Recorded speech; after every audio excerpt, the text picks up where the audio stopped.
Hello viewers, welcome to my show Rocket Monday. In today's show, we're gonna talk about Hayabusa 2. So let's dive right into it.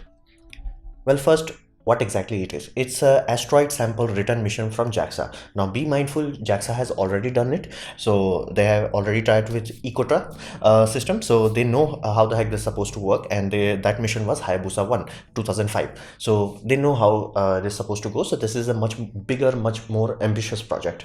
Now, this was launched in 3 December 2014 on a basically Mitsubishi heavy industry rocket. It was not a very large rocket, basically smaller than Saturn 5. I'm saying Falcon 9, and H configuration was H2A configuration. Now the core point of this puppy is this is a near Earth asteroid. Basically, it's quite easy to get to, and the name is Ryugu. However, one core reason why the heck this exact asteroid was chosen is simply because it's primitive carbonaceous. Basically, we don't want to go to an asteroid that is icy body. We don't want to do that. What we want to do is collect things basically which helps us to understand origin of life, and origin of life is directly proportional to carbon, and that carbon in untempered state, because you have to understand you cannot find any rock on Earth that is old, because even though those rocks are old, they have gone through so many changes, are fundamentally not the same. Now these things are kind of a time capsule where they are untempered. That's why that primitive carbonaceous is the core reason. That's why we want to figure out how exactly these planets formed and what kind of chemical mixtures we had, because we know how to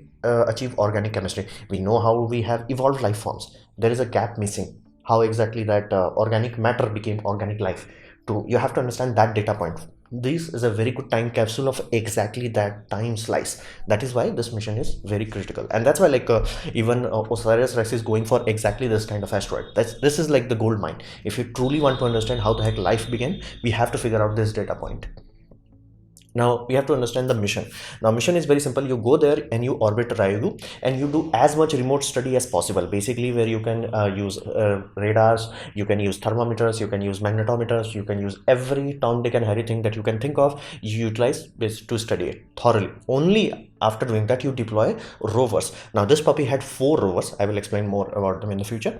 And once it's done, once it does the basically remote study, once it done the surface study using rovers, it has to do what we call surface sample mission. Basically go there and collect a sample. Okay, easy peasy. Now here's the deal. This is what the main difference is between this and Osiris-Rex mission. Is basically it's gonna fire a projectile, the Hayabusa SCI. Now this SCI is a kind of big boom event where it's gonna go boom it. And the reason why they want to boom it is simply because this asteroid is near Earth object. That simply means it's also exposed to solar radiation, so the surface is getting tampered with by solar radiation. So if you want to understand how exactly that carbon is, you have to go below the surface.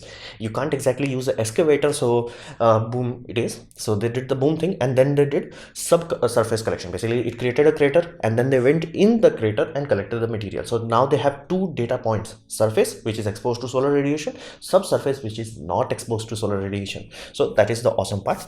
And it had 4 ion engines, because even though it's a near Earth object, it does not mean you just take a rocket and you go there. It takes time. So to chase that asteroid, it utilizes ion engine. Now ion engines are not very powerful, so they do not have like oomph.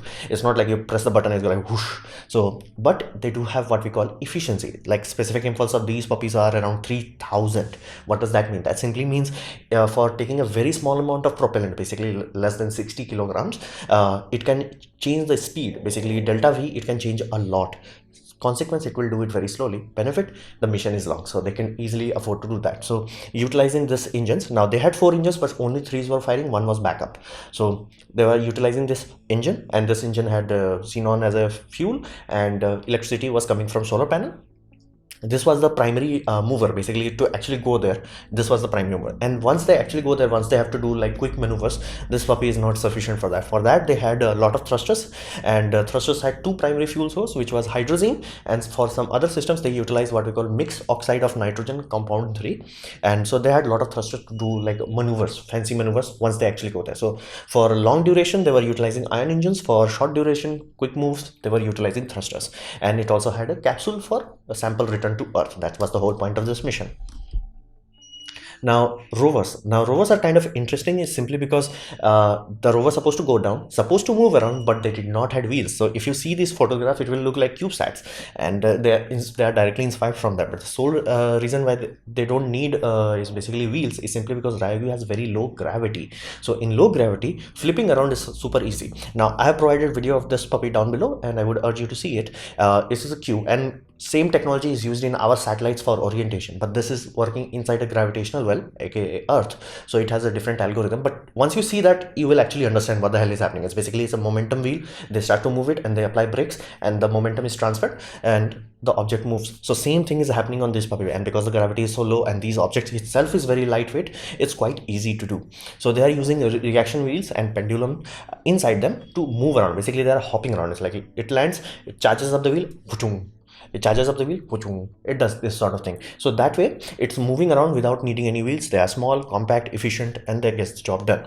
Now the 3 is from Japan and 1 is from basically German Aerospace Center.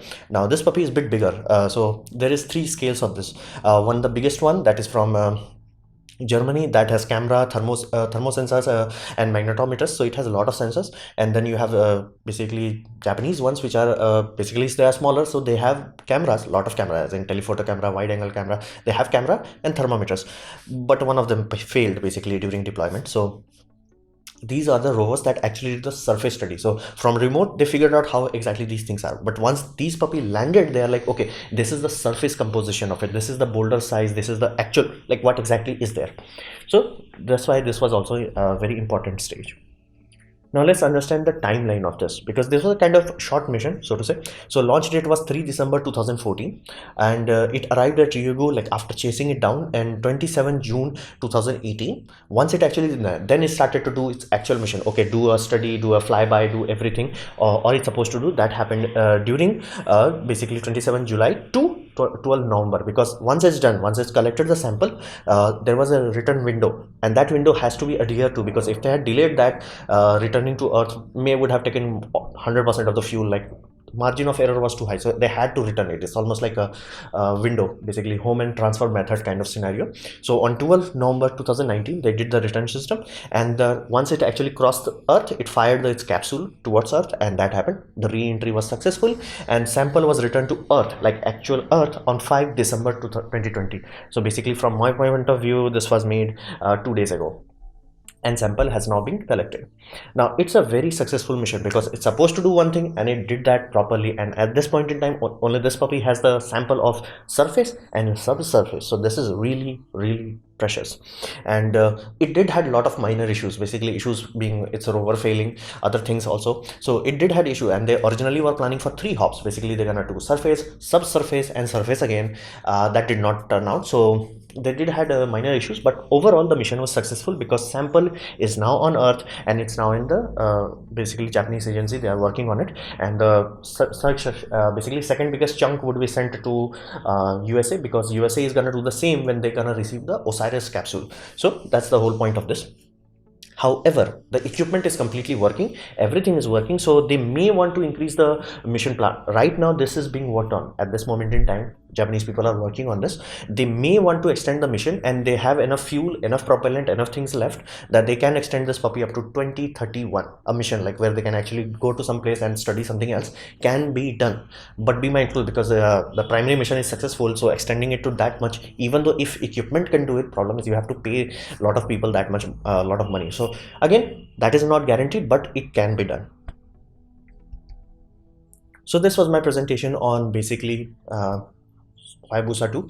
I hope you liked it, learned from it. In that case, please click the like button, share it amongst your friends. That will help me a lot. If you didn't like it, didn't enjoy it, I urge you to press dislike, press it twice to show me extra disappointment. Please leave a comment, because I try to reply to all of them. Subscribe, press the bell icon if you're free, and as always, thanks for watching.